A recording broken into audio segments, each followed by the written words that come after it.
Right. Good morning. Thanks for joining me. Nice to see you all.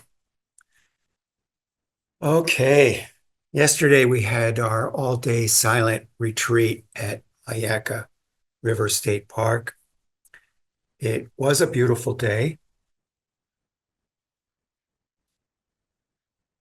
Being on retreat,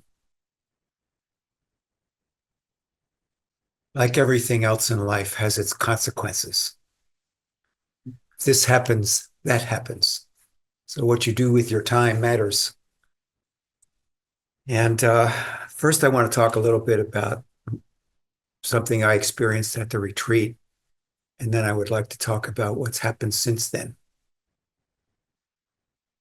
So we had a nice turnout, and a lot of people that were there I hadn't met before.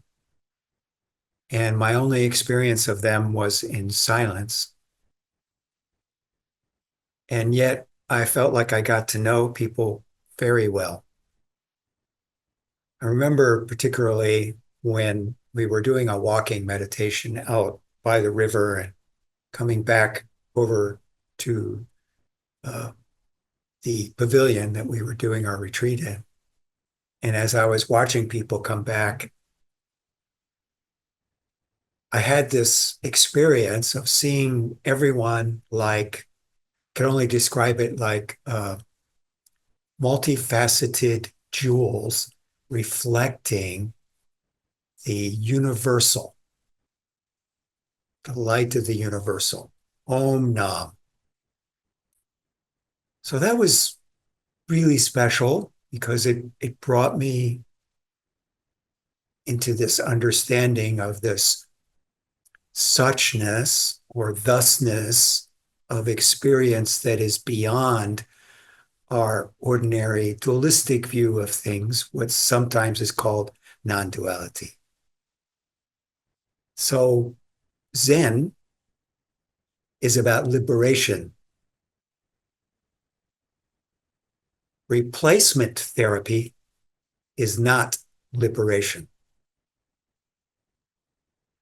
What do I mean?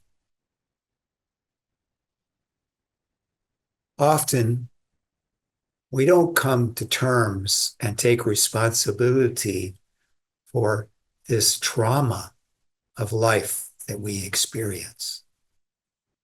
All of us, from the moment we are born, we experience trauma. Birth is trauma. And when we leave this planet, we die, it's trauma. And in between, it's trauma.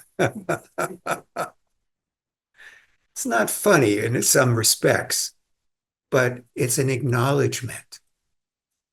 So, how do we deal with this?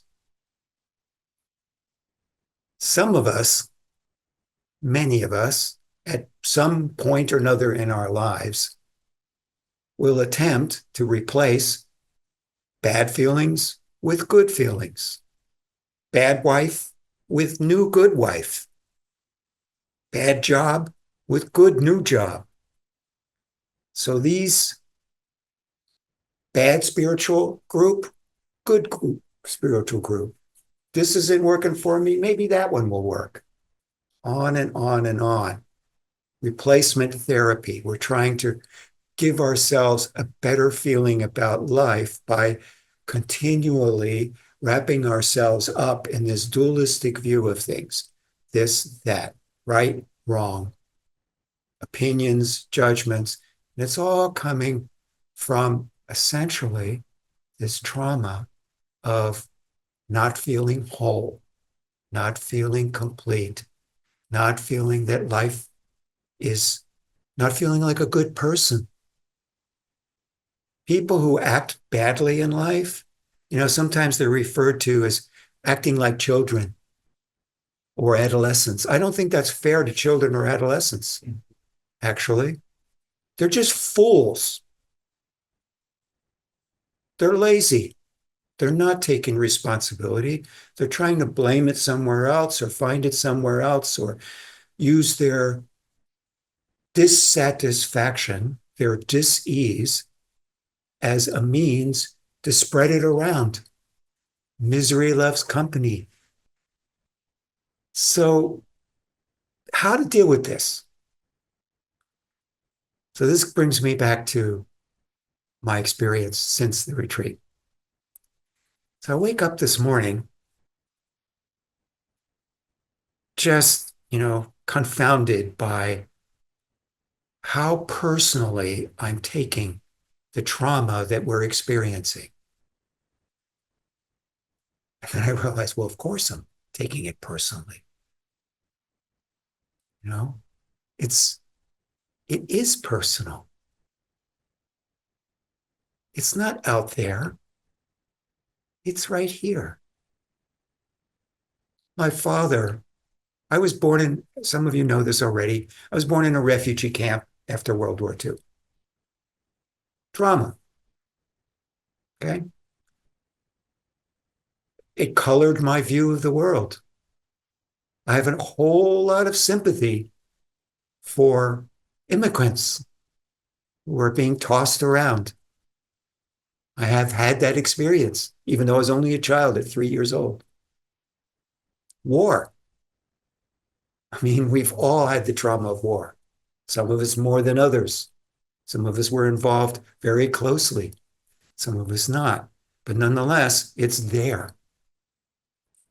For me, my father, I don't know whether he went voluntarily or he was all about being a Nazi. I have no idea. But he was in the German army until he ended up in uh, a camp for soldiers after the war. So that's when he met my mother.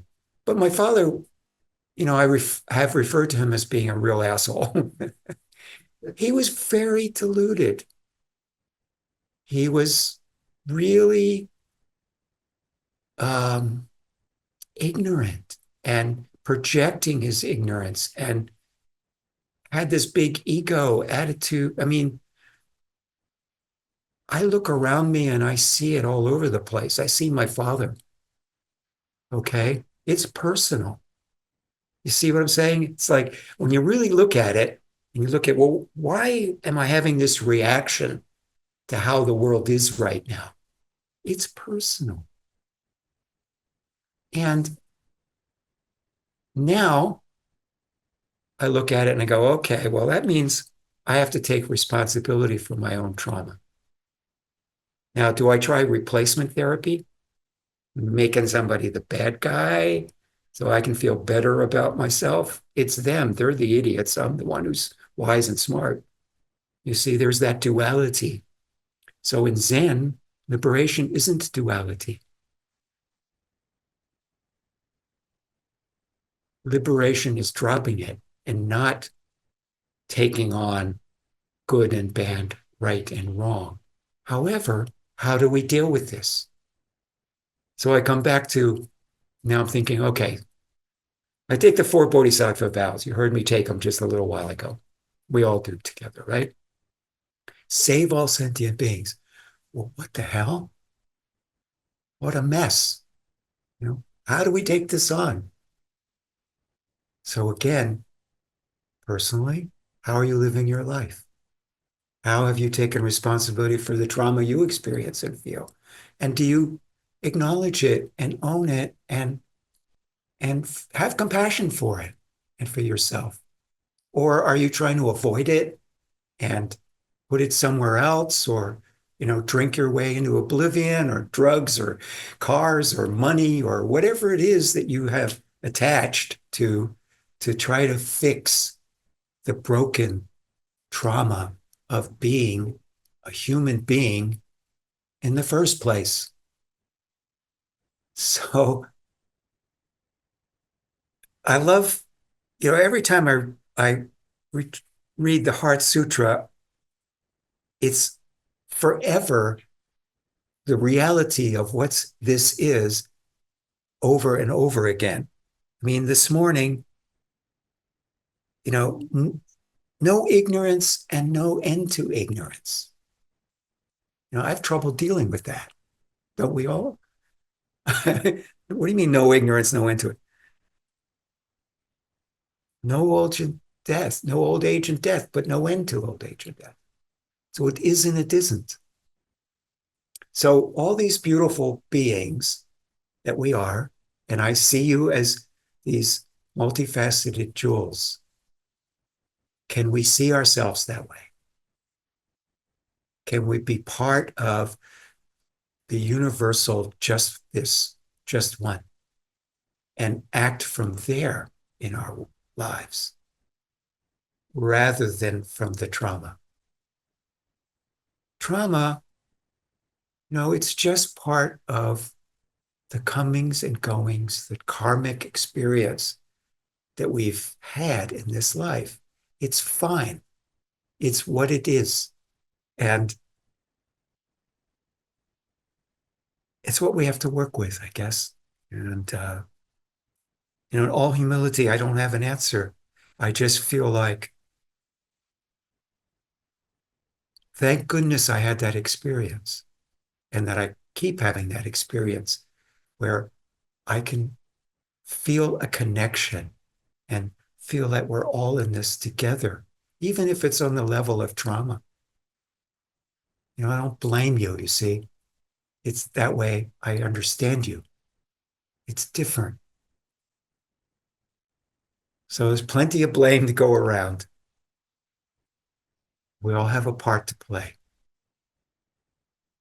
And I'm figuring it out after 75 years.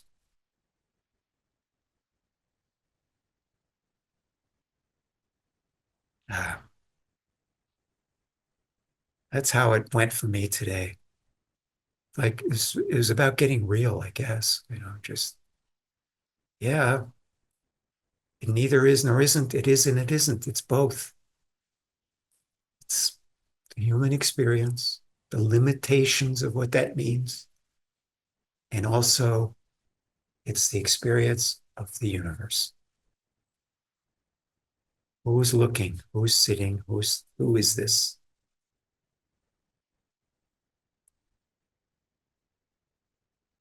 So I have a great deal of respect, obviously, for the tradition of Zen. And I do sometimes mistakenly look down on other forms of spiritual practice.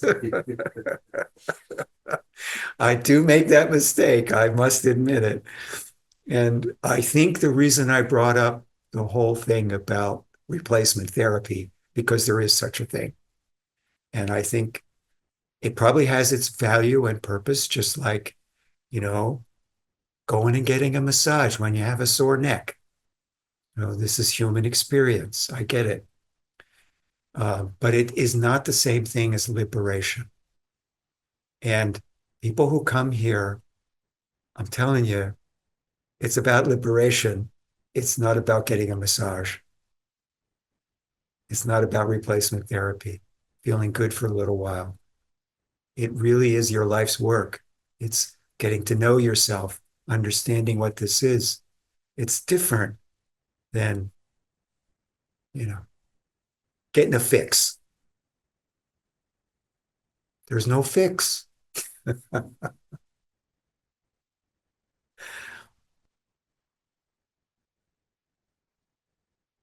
there is joy. Right now, I'm experiencing a lot of it just looking at you. Yes. So I think one of the reasons I was so reflective about today about what is this that we do, because the retreat brought so many people from so many different walks of life with so many different attitudes about why they were there and what they were doing. And of course, I couldn't sit there and lecture to them and tell them what they were there for. Yeah. They had to figure it out on their own. So, and they do. And everybody had a wonderful time. And I'm sure that it was meaningful in one way or another to everybody that was there. So, yeah.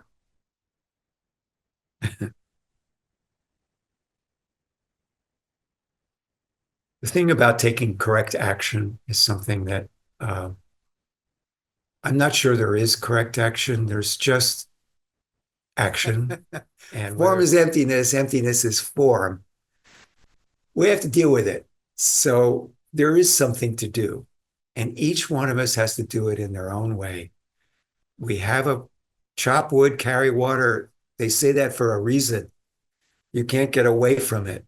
So keep chopping wood and carrying water in your own way.